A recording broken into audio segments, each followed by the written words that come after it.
ESPN insider Ric Bucher. And Rick, as I mentioned, before the draft, they were able to trade Kirk Hinrich to Washington to free themselves up a lot of cap space. But before we even get to the dollars and figure standpoint of this thing, teams and players aren't supposed to be talking yet. So how likely is this that this story is even accurate?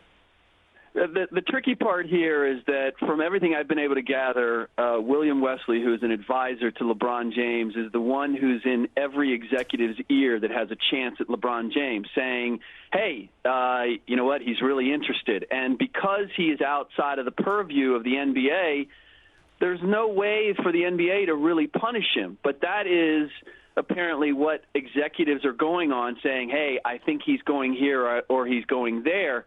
The reality is that if LeBron James or Chris Bosh or any of these guys, ideally what they want to do is they want to go in a sign and trade, because then they get to go to the team they want to go to, and they're not leaving the $30 million on the table that you referenced in terms of signing with their original team.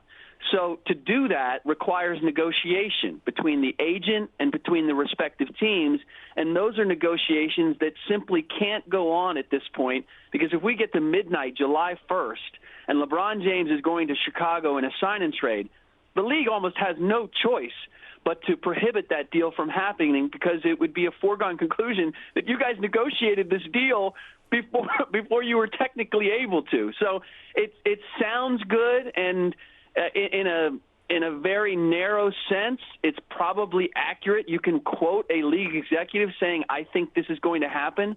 But the legitimacy of the story at this point is very tenuous. Rick, Chris Bosh, the other guy that's been linked there have been some reports saying that Bosh is trying to line himself up with LeBron James as opposed to LeBron trying to link himself up with Chris Bosh. It's Chicago. That's where Dwayne Wade is from. So why are we seeing Chris Bosh's name along with LeBron going to Chicago and not Wade and LeBron together?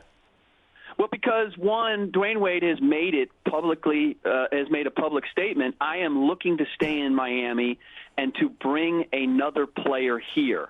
And meanwhile, LeBron and Bosh have both been very open about saying, I'm checking the field. I could stay where I am. I could go someplace else. But they've left that option open. And look, we've heard various things. I've heard that LeBron James would love to play with Joe Johnson as much as he would love to play with Chris Bosh. So we could take any one of these statements and extrapolate that this is what is going to happen. But the reality of the situation is that none of this can be defined. None of this can be definitive at this point, because ultimately the objective of all of these players is to get as much money as possible and go to the place that they want to go to.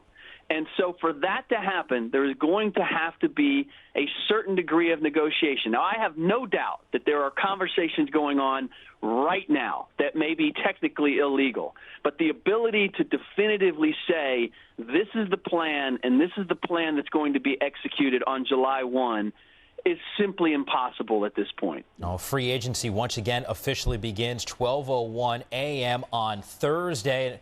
Once again, World Wide West, his impact, we continue to hear about it. ESPN NBA insider Ric Bucher. Rick, appreciate the insight as always. You got it, Mike.